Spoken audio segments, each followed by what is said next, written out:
Hi, Sean, Lisa, this is video report number 2.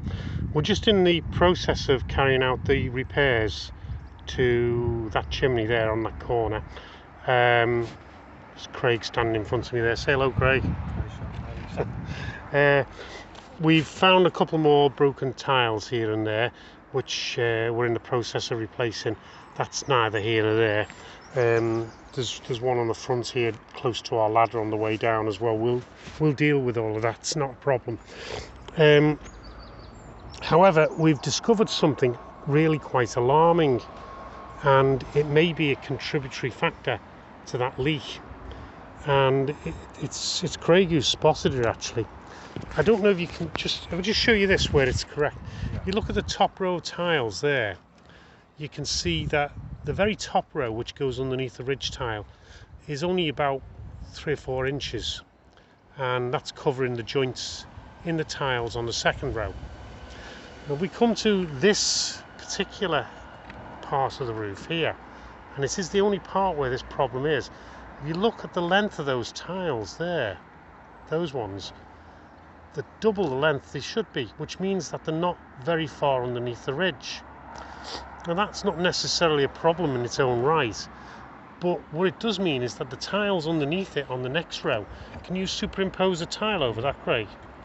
Can you see that that tile is very slightly short, which means that there you've got a gap, and if Craig gets a probe out and shoves it in, you can see that in fact the tile is not there.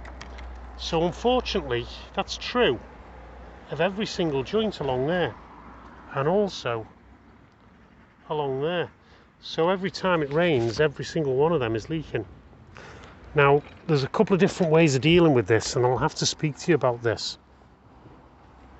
But the issue is that that's actually a big job in its own right. To put this right would probably take Craig and I a full day to sort that out, and it can be sorted, but we can't get involved with that today. We haven't got enough time, so I'll speak to you about that at a later date. Essentially there's 2 ways of dealing with it. There's a cock-up way of doing it, which is basically where we clean the roof and we fill those gaps with a sealant, or just at the top there where Craig's pointing, or we do it properly, which means taking the ridge off and then putting another row of tiles along here and another row along here, and that would make it right then, because those tiles would then come to here, which is where they should be. Essentially what they've done is they've skimped and they've done a tile row short, and that's what the problem is. The slight fly in the ointment about doing it that way is that it will make this ridge about 20 mil higher. So it will come 20 mil higher where it meets this, although I don't think anyone would ever notice that. Okay, end of the report.